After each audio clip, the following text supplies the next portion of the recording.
What's good? Logan 5150 dude here. I see a lot of people online making videos all the time about like their home defense setups, like their guns, everything like that. I've had something set up for a few years now. I'd say probably at least two solid years. A little bit about my background: small time in law enforcement. I mean, small time. It just wasn't for me. Did some competitive shooting in the USPSA, taken tons of classes on firearms, tactics, and everything else. And yeah, now just a regular shooter and all that. But yeah, so for the first firearm, I picked two, by the way, and they're both the same exact caliber. But yeah, so for the first pistol or gun I picked was the pistol. It's the Glock 19. This is the Gen 5 MOS model. Super simple, very basic, small enough like a woman can work it easily. So this one has the MOS. It's the Holosun 407C, and it's got a solar and all that. There's a dot and all that. That's got night sights on this thing as well. And then I've got a light. So anytime if I want to be in the house doing anything, boom, white light. That's it. If I ever want to tuck corners, it's got stippling on it as well. This is an aftermarket one though. But yeah, so this is the first gun I picked. The Glock 19, it's a 9mm, super easy, super compact. You can really hug corners. You can even shoot guns up here to your, like right by your face. I've done it so many times. So, oh, the light. It's like a 600 lumen light.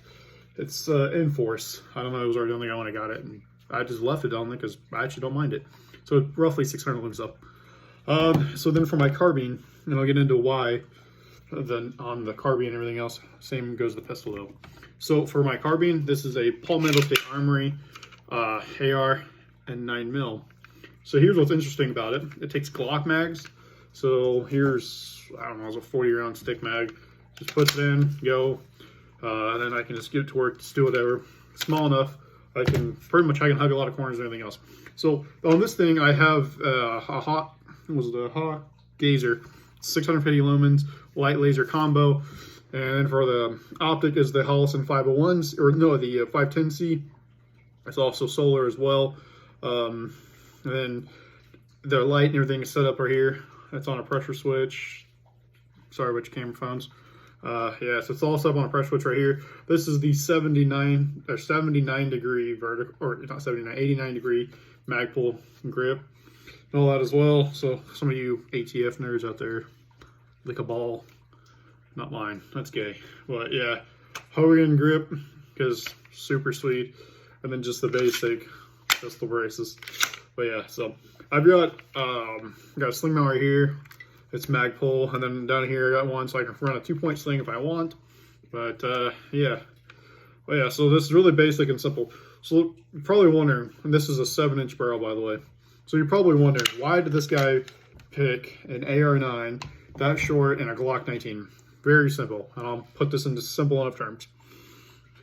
Where I live, I mean, I've moved a little bit the past couple of years, and so I'm always trying to think over penetration. There's other people in the house with me, or if I get into an apartment, if I move, go up by myself, I have neighbors then, or if you live in a trailer park, you have neighbors all over again, everything else. So, long story short, if you have neighbors and other people in the house, you don't really want to be over penetrating walls, potentially hitting and killing someone else. Obviously, it's not really your objective. The objective is to clear the house and eliminate any possible threats. So very basic, very simple. And why I chose this setup. One, I can literally take the mag out of the Glock 19. I can put it in this AR-9. I can take the mag out of this AR-9. I can put it in the Glock 19. Very simple. Both of them super low recoil, super easy to function, super easy to function. A woman can do it or a child can do it. So if I have children, which I don't, or if I have a lady friend, which I don't, then either one of them could operate either one of these. So it's very simple, very basic. You don't want to over penetrate, and then also you got to start thinking, okay, if I want to repetitively shoot these, I'm going to like do it commonly. You don't really want to go broke. Like 45 guys are all the time, oh, just reload. Not everybody has the time. So if you get a 9mm, 9mm is very commonly used. I mean, in law enforcement, I think it's the go-to round for most agencies. But yeah, even the military uses 9mm. So everybody uses 9mm. 9mm is cheaper. It's everywhere. You can reload it, I think, three times for a shell, something like that. But yeah, so this is so common, low recoil, it still penetrates, still has plenty of knockout power and everything. But yeah, so for the handgun, it's the Glock 19 Enforce Light, and it's got night sights and everything else on it, and an optic. You don't really need the optic in a house. You kind of get point shooting if you do shoot. The carbine, I don't know, simple, basic, light laser.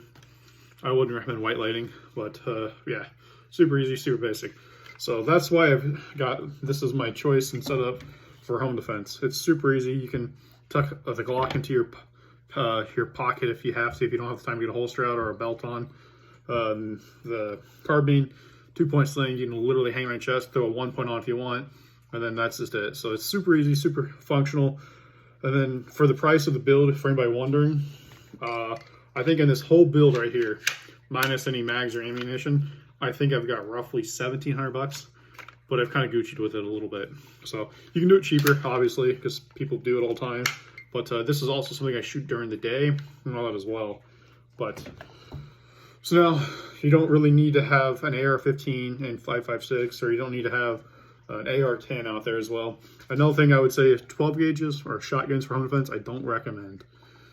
It's not so much of anything else, but typically shotguns are longer in length. Length. But they're longer in length, so you can't really hug a corner, you can't really pie a corner very well, and you're usually very limited to your shots. And in the average shooting in the United States, the shooting's, what, 4 seconds? The whole event happens about 4 seconds. There's roughly 6 to 7 shots fired. The average shotgun only holds like 5 rounds. So that's why I'm against that. As far as a full-on AR-15, like 5.56 and everything else, I mean, unless it's an SBR, it's 16-inch barrel. You can hug corners, you can pie them out and everything else, but it's a little bit harder. So that's why I've chosen an AR-9 and a Glock 19. Same mag, same ammo, everything. So that's my input on it and all that. Follow me on YouTube and also Instagram. On Instagram, it's 5150dude. You can kind of see the shirts and everything else on there as well. But yeah, follow me on here. I'll make videos of how to pie corners and stuff like that. So it's just like eating a pie, as simple as it sounds. You're literally pieing it stuff out. I'll do that. I'll do some reviews on optics and other stuff. And then, I don't know, if you follow me on the gram, on Instagram, you'll see me shoot a few full autos and everything else on there as well. Yeah, as far as suppressed, notice there's not a suppressor on either one of my guns for home defense. You're kind of wanting to let people know you're there. Interesting enough. You're not James or John Wick or whatever. But yeah, so until next time, I don't know, like the video, comment if you got a better, cooler setup than me. And yeah, don't forget to subscribe though. And it's the gun world, so obviously we all know, ooh, guns are bad, guns are scary, taxes are great, inflation is amazing. Yeah, you know, we all know where I'm voting.